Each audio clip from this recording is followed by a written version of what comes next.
Alléluia. Alors, qu'est-ce que la Bible nous dit par rapport à la langue? Écoute bien. Dieu, dans sa parole, a déterminé toutes choses. Dieu connaît des parties de l'homme qu'il a créé. Comment ces parties peuvent agir, soit dans la négativité, soit dans la positivité. Alors écoute bien ce que la langue fait. Oui, lisons Jacques chapitre 3, à partir du verset 3. Il est écrit, si nous mettons le morceau dans la bouche,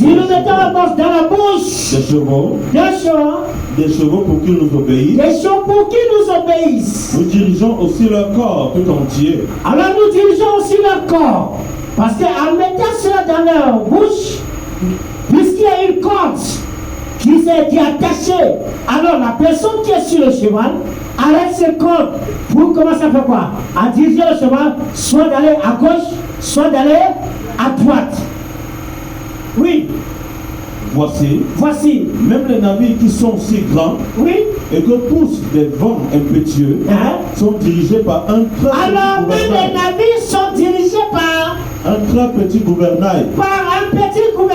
Au gré du pilote. Alors, à partir de voiles qui sont là sur les bateaux, et le pilote qui est là et dirige le bateau, le navire, pour que ça puisse pas prendre n'importe quelle direction. Donc ça doit prendre la direction selon son maître, selon celui qui le dirige, pour aller là où il faut, pour aller à sa destination. Alors s'il n'y a pas quelqu'un, tu ne peux pas arriver à la destination. C'est pourquoi nous, la personne qui nous dirige pour arriver à la destination, c'est le Seigneur Jésus. Et c'est le Seigneur Jésus qui nous tient entre ses mains afin de nous conduire, afin de nous guider par son esprit. C'est pourquoi dans Romains, chapitre 8 au verset 14 dit, si nous sommes conduits par l'Esprit de Dieu, nous sommes fils de Dieu. Alors même le navire est dirigé par quelqu'un pour lui donner une direction. Mais qu'est-ce qui se passe donc maintenant avec l'homme? Voilà la question. Continuons. De même, la langue est un petit membre. La langue est un petit membre. Et elle se vante de grandes choses. Mais dis-moi, la langue, comment elle est grosse? On détermine que c'est quoi? Un petit membre qui est au milieu des dents. Ou parfois, lorsque tu veux manger, parce que tu prends tu te blesses. Le sang coule. Le sang fait comment? Le sang coule. Amen. Un petit membre. Qui fait comment? Oui. Qui se vante de grandes choses. Qui se vante de grandes choses. C'est pourquoi lorsque quelqu'un parle de tout et de rien, de parler même de grandes choses, mais c'est cette langue-là. Parce qu'au fur et à mesure que tu parles, elle est en train de bouger. Si la langue est coupée, la parole ne peut plus sortir. La parole ne peut plus sortir. Alléluia. Oui. Voici, comme un petit feu peut embraser une grande forêt. Comme un petit feu. Vous voyez toute une grande forêt. Une forêt peut quitter, peut-être d'ici jusqu'à Edia. Prenons l'exemple. Ou bien toute la ville de Douala. Alors, on allume seulement un petit feu dans un coin. Où on prend le picon comme cela. Tac, le feu prend. Ça embrasse quoi? Ça embrasse toute la forêt. Ça brûle tout. C'est ce que Dieu dit, que la langue aussi est capable comme ce feu qui embrase toute la forêt. C'est-à-dire la langue est capable de détruire toute ta vie, de détruire toute la vie de quelqu'un. Et c'est avec cette langue que les gens utilisent pour te maudire. C'est avec cette langue que les gens utilisent pour faire quoi? Pour t'envoûter par les incantations. Parce qu'ils prononcent des paroles négatives. Ils prononcent des propos négatifs pour que ces propos puissent t'atteindre. Et si ça t'atteint, ta vie devient comment? Sombre. Néant. Oui. La langue aussi est un feu. La langue aussi est un feu. C'est le monde de l'iniquité. Dans le monde de l'iniquité. Dans le monde du péché. Est-ce que vous voyez comment on détermine la langue? Hein? Le pouvoir de la langue. le pouvoir de la langue. Vraiment. Parfois, on s'en blague. Il y a des paroles qui sortent de nos bouches. On les cherche à se retenir. Alors que ces paroles, il y a des moments où toi, où tu te maudis, tu ne sais pas. Quand tu prononces des paroles de malédiction sur toi-même, lorsque tu ouvres dans ta bouche pour dire, je suis pauvre, tu t'es maudit. Et qui a parlé? C'est cette langue. Oui. La langue est placée parmi nos membres, souillant tout le corps. Alors cette langue fait quoi? Elle est placée parmi nos membres souillant tout le corps. Et pourquoi on dit que la langue souille tout le corps? Qui a compris? On dit que la langue souille le corps. En faisant quoi? Hein?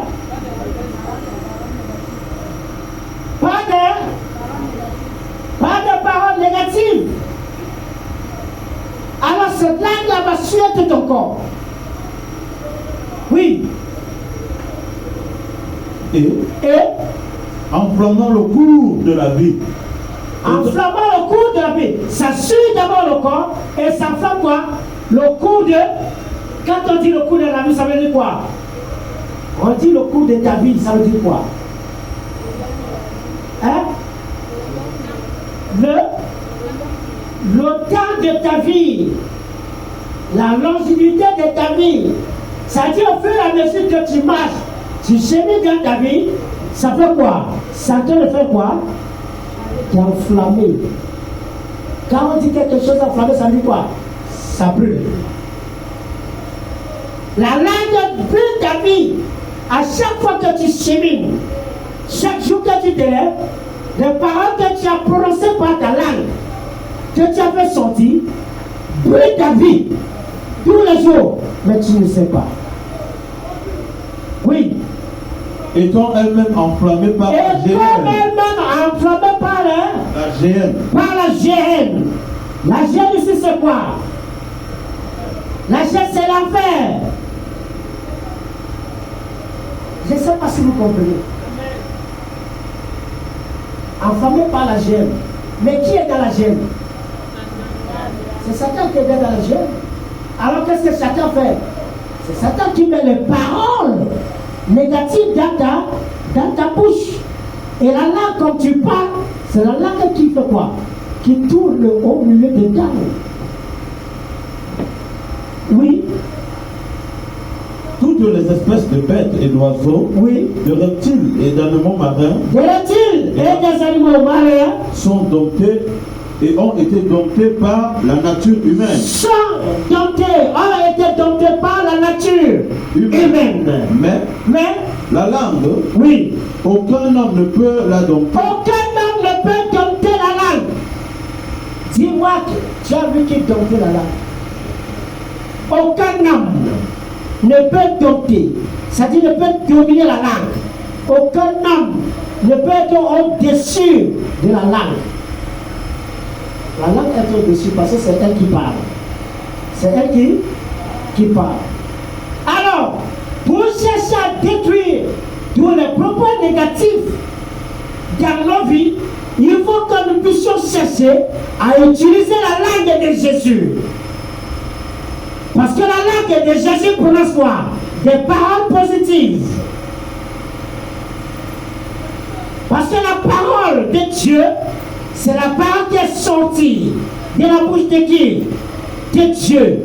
C'est la parole qui bénit. La parole ne t'aide même pas à voir le mal, à recevoir le mal, mais cherche à ce que tu reçoives les bénédictions.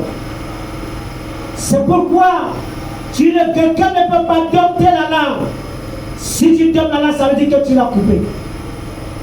Et donc, tu ne peux pas donc couper la langue. Si tu coupes, tu ne pourras plus parler. Tu vas rester maintenant comment? Maintenant, en prononçant les dieux, personne ne va même t'écouter. Personne ne va. C'est pourquoi regardez même un bébé. Quand il y a quelqu'un qu'on appelle souvent le frère, c'est le frère de langue, Le bébé parlait. Hein? C'est quand on cherche à couper, avant, on vérifie quand l'enfant naît, on vérifie d'abord s'il y a ça. S'il y a ça, on coupe. Parce que quand c'est lié, comme ça c'est fini. La langue ne peut pas bouger pour parler. Et l'enfant ne peut pas parler. Le bébé va se rendre là, tu ne sauras pas. Au fur et à mesure qu'il va grandir, même au moment où il doit chercher à parler, tu vas constater qu'il ne parle plus. Pourquoi? Parce que cette chose-là est là.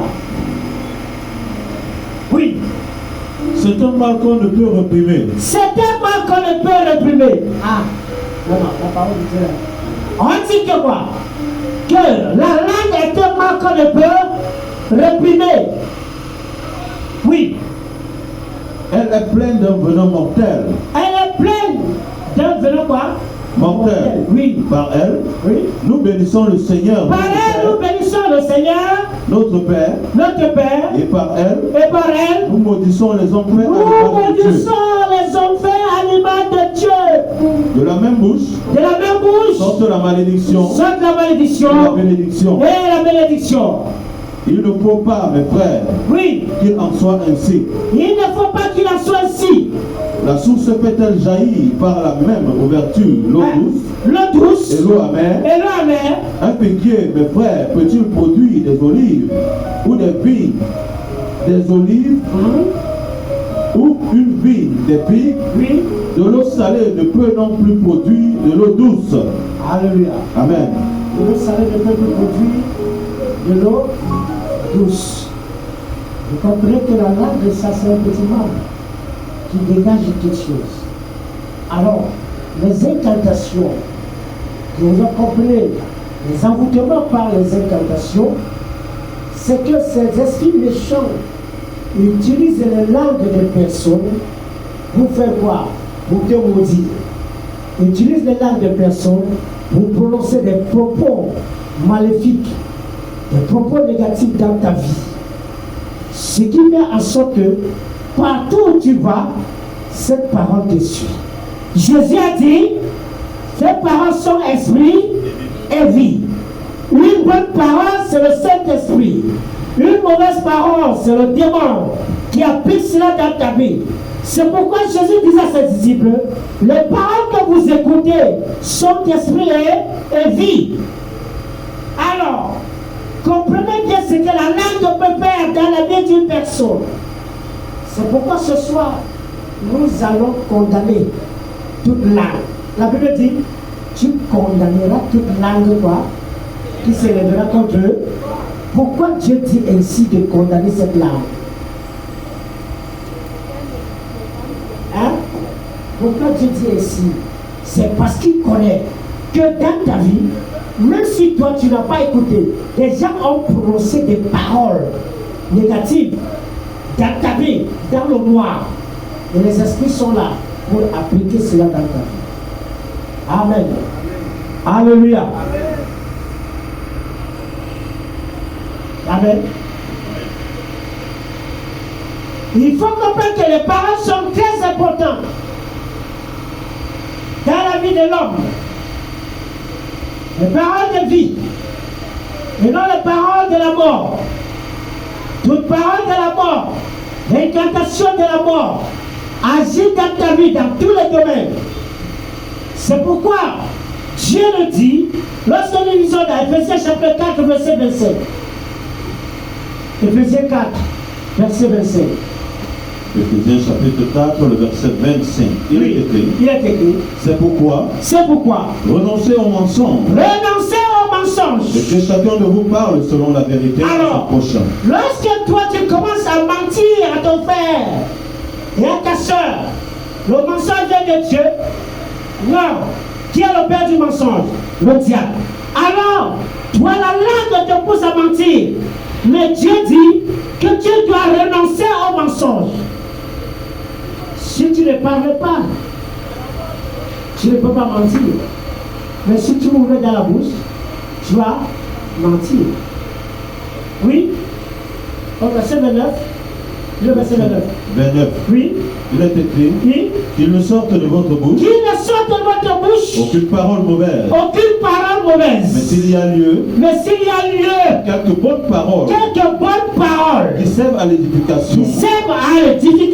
Et qui communiquent une grâce. À ceux qui l'entendent.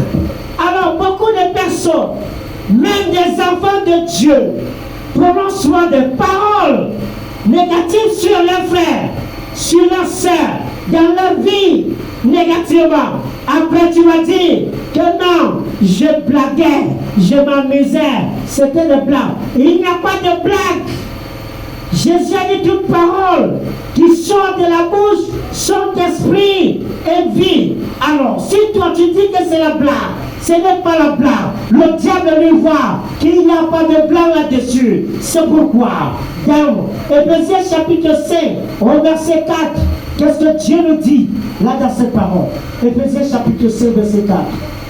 Qu'on entende ni parole déshonnête, ni propos insensés, ni plaisanteries, choses qui sont contraires à la bienséance. Qu'on entende plutôt des actions de grâce. Car sachez-le bien, aucun impudique ou impur ou cupide, c'est-à-dire idolâtre, n'a d'héritage dans le royaume de Christ. Alors écoute bien, il n'y a pas de plaisanterie dans la parole.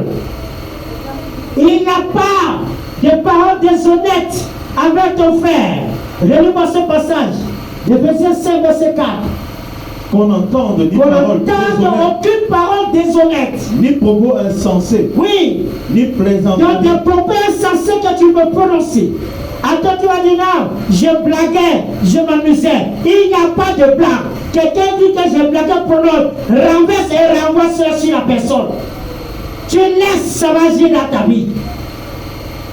Tu revoques.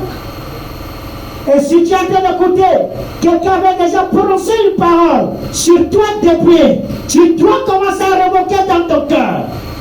À renverser cela. Parfois, ça agit dans nos vies sans le savoir.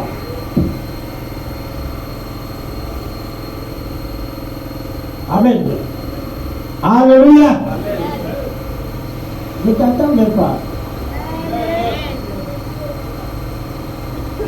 Ready? Oui. Qu'on entende ni paroles déshonnêtes. Oui.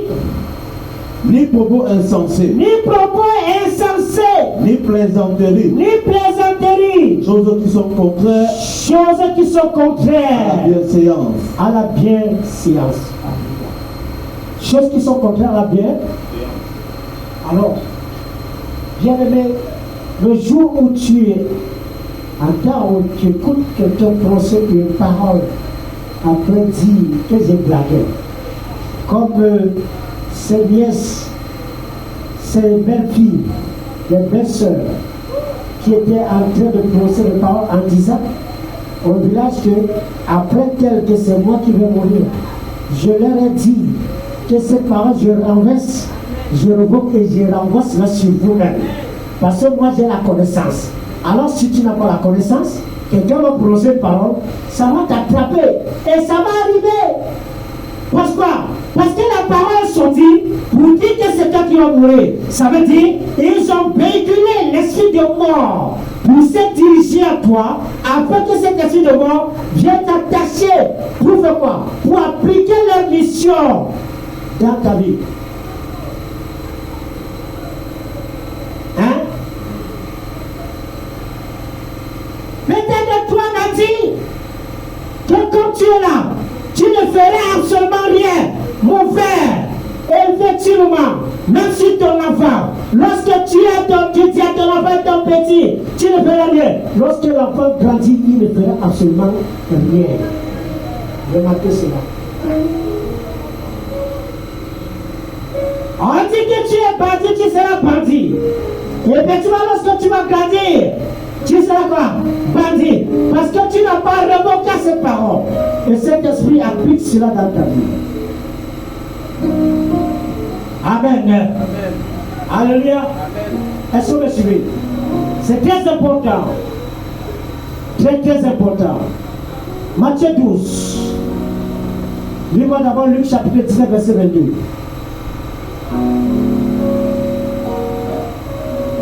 chapitre 19, verset 22. Luc chapitre 19. Oui. Verset 22. Oui. Il est écrit. Oui. Il lui dit, je te juge sur tes paroles.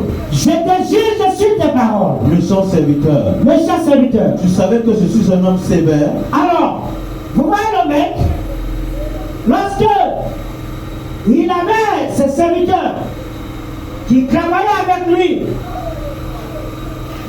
il avait une dette avec son maître. Le maître lui a demandé de payer sa dette. Alléluia. Alors, il ne pardonnait pas. Et celui qui avait un talent, celui qui va dire à son maître, que je savais que toi, tu t'enrichis vers les autres. Alors le maître va dire, tu es méchant quoi? Serviteur. Il y a la parole. Amen. Relis ce passage. Écoute bien. Luc 19. Verset 22. Bien aimé, il faut soit écrit ce verset. Vous allez souvent prier aussi en fonction. C'est très important. Oui, verset 22. Verset 8. Je te juge sur tes paroles. Je te juge sur tes paroles. Méchant serviteur. Oui. Tu savais que je suis un homme sévère, prenant ce que je n'ai pas déposé, oui, et moissonnant ce que je n'ai pas sémé. Pourquoi donc n'as-tu pas mis mon argent? Pourquoi donc n'as-tu pas mis mon argent dans une banque? Oui. Afin qu'à mon retour, oui, je le retirasse avec un intérêt. Oui. Puis il dit à ceux qui étaient là, ôtez-lui la mine. Alors, vous comprenez, lorsque cet homme, ce serviteur, a prononcé une parole, le maître a compris que ce n'était pas une bonne parole pour lui. C'est pourquoi il a repris en disant méchant serviteur. Comme tu savais, c'était une manière de révoquer à la parole que son serviteur prononçait contre lui. Il y a des choses que lorsque tu écoutes, ne cherche pas à réfléchir. Lorsque tu comprends une parole qui sonne mal dans tes oreilles comme une parole de malédiction, cherche à révoquer. Même si c'est ton papa, revoque. Parce que ça va agir. Mais c'est ta maman, revoque. Ça va agir. Normalement, une maman ne doit pas prononcer de bonnes malédictions à ses enfants, ni son père. Non. Au contraire, les parents doivent bénir pour l'avenir de leurs enfants. Lorsque papa maudit déjà, ça ne vient pas de Dieu. Ça, c'est un esprit qui est en train pour chercher à détruire l'avenir de l'enfant. Oui. Va maintenant dans Matthieu. Lis-moi Matthieu chapitre 12, verset 36 à 37. Au jour du jugement, les hommes rendront compte de toute parole vaine qu'ils ont proférée. Jésus dit que quand il jugera des gens, chaque personne rendra compte des paroles qui sont sorties de leur bouche. C'est pourquoi nous, enfants de Dieu, nous devons faire attention de la manière dont nous parlons. Nous devons faire attention de ce qui sort de nos bouches. Dieu nous amène à prononcer des paroles des actions de grâce, des paroles de bénédiction envers ses frères, envers ses sœurs, et non des paroles de malédiction. C'est pourquoi, si tu te mets en colère, que le soleil ne se couche dans ta colère. Tu es en colère, ne prononce pas une parole. Parce qu'en prononçant une parole, c'est une parole négative que tu vas prononcer. Parce que tu te mets en colère, tu vas prononcer un propos malveillant qui va toucher ton frère, ta soeur. C'est pourquoi il est dit qu'il faut parler peu. Tu vas parler quoi? Tu dois beaucoup écouter, mais là à parler. C'est la parole de Dieu. Alléluia. Amen. C'est justement ce que nous cherchons. 2 Samuel chapitre 1 verset 16. C'est là où je vais m'arrêter. On va prier. On continue à 20h. 20h, on finit, on prie. Plus tard, 20h10. Oui. 2 Samuel chapitre 1, le verset 16. Oui. Et David lui dit, que ton sang retombe sur ta tête, car ta bouche a déposé contre toi, puisque tu as dit, j'ai donné la mort à loin de l'Éternel. Puisque tu as dit, j'ai donné la mort. Alors, vous voyez, comment cet homme va venir dire à David qu'il a donné la mort? Hein? Tu viens dire au roi, tu viens dire à David que tu as donné la mort. À loin de Dieu. Ça dit Saül était loin de Dieu. David dit donc, je te juge sur la parole qui est sortie de ta bouche. C'est pourquoi tu es debout.